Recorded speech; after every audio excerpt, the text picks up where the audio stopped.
berkenan untuk hadir di pertemuan kali ini. Nah, semoga ibu-ibu dalam keadaan sehat datangnya, pulangnya juga begitu dalam keadaan sehat, Bu, ya. Oke. Nah, pada pertemuan kita kali ini kita akan membahas mengenai permasalahan stunting. Nanti saya akan bikin pohon, melihat pohon yang ada di belakang. Ibu ada yang tahu apa itu stunting? Tidak. Iya, jadi stunting itu tumbuh kembang si bayi atau anak tidak sesuai dengan umurnya, gitu ya, Bu. Stunting tadi kita sudah pahami ya bahwa tinggi atau berat badan bayi tidak sesuai dengan usia pada umumnya.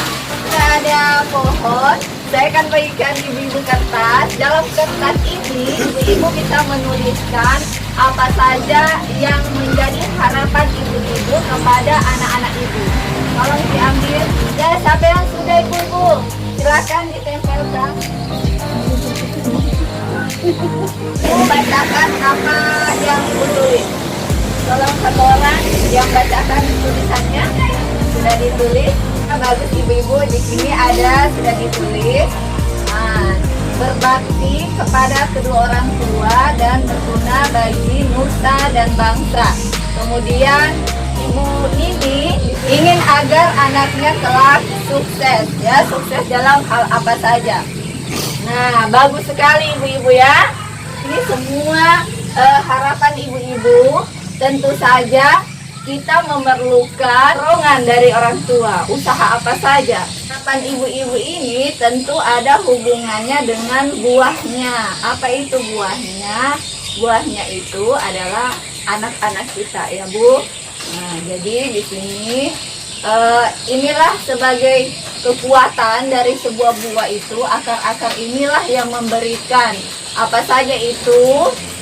Pertama, jika kita menginginkan anak kita nantinya berhasil sesuai dengan harapan ibu-ibu, tentunya kita memberikan usaha semaksimal mungkin. Nah, seperti memberikan asupan gizi, mulai dari janin hingga akhirnya buah hati. Setelah nanti anak kita tumbuh sehat, cerdas, dan tidak sakit, ya. Ini sudah ada dua gambar A dan gambar B. Memang betul, Bu, ya, gambar A ini dia lebih besar dan gambar B ini dia lebih kecil. Gambar A ini lebih tinggi daripada gambar B. Gambar A ini situasi di mana usia sesuai dengan tinggi badan anak, sedangkan gambar B ini situasi di mana usia anak tidak sesuai dengan tinggi dan berat badan. Anak itu bisa terkena risiko mulai dari usia janin 0 sampai usia anak 6 tahun. Itu adalah masa perkembangan. Sekarang kita tebus P2K2. Oke, masih ada dulu? Ya, tebus P2K2.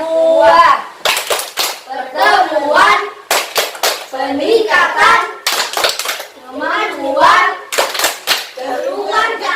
Stunting merupakan ancaman daya saing terhadap bangsa. Stunting juga mempengaruhi kemampuan prestasi anak. Selain itu, stunting berkontribusi 15-17% kematian anak. Anak sehat?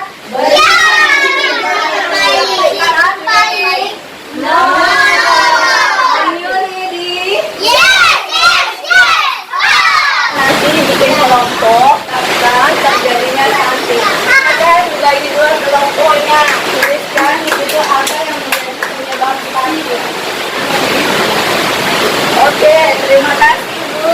Ya, benar sekali Ibu jawabannya bahwa penyebab stunting itu kurang gizi. Selain itu tidak imunisasi, ya, tidak mencuci tangan, memakai sabun dengan air yang mengalir, tidak melakukan kebersihan tubuh atau tidak datang ke layanan kesehatan. Itulah sebabnya kurang gizi, kurang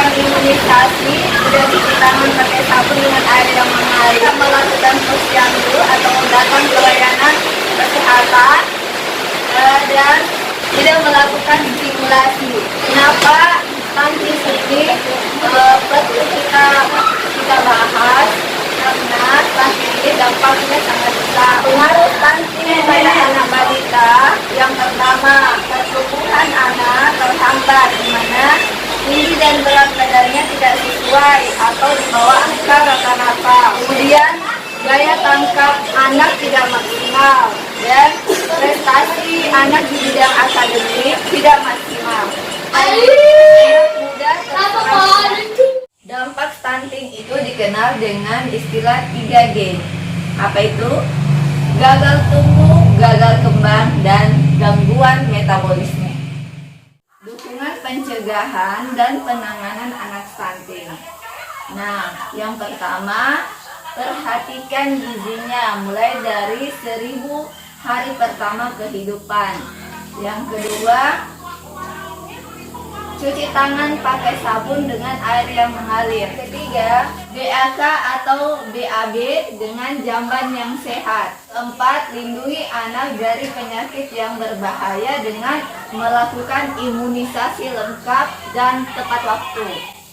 Dan yang terakhir, berikan stimulasi pada janin hingga mencapai umur 6 tahun. Nah, jika terdapat anak yang stunting, apa yang ibu-ibu yang harus lakukan? Pertama, informasikan kepada SDM Kesos atau petugas kesehatan atau kader-kader yang ada di desa-desa. Kedua, berikan gizi dan nutrisi yang tepat.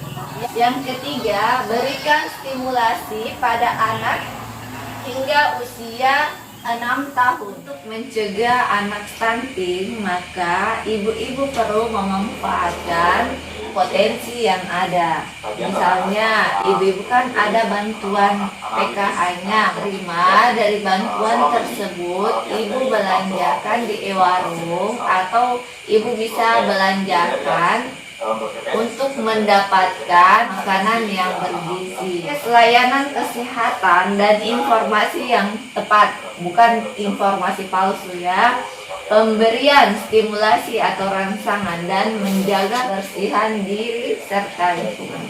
Ibu-ibu semua, stunting ini dekat dengan kita, jadi kita mesti peduli ya. Yang paling penting ketika kita bertemu dengan suatu kondisi rumah tangga, bila ada anak yang kena stunting, jangan jangan olok-olok ya. Kita sama-sama memberikan motivasi. Oke, sampai di sini ibu-ibu ada yang mau ditanyakan? Sudah paham ibu-ibu? Sudah. Kalau begitu cukup saja pertemuan kita kali ini. Semoga apa yang disampaikan bisa didengar dan jangan. Jadi ibu-ibu kita sudah belajar apa itu stunting, kemudian dampaknya, kemudian penyebab stunting. Sebelum kita tutup, kita ulangi lagi biaya kita kali ini. Kita ulang ya, kita coba. Halo. Halo. Ingin anak-anak sehat? Ya. Baik. No. Are you ready? Yes. Oke ya. Dengan demikian, maka saya akhiri pertemuan kali ini dengan ucapan wabillahi taufiq wal hidayah. Wassalamualaikum warahmatullahi wabarakatuh.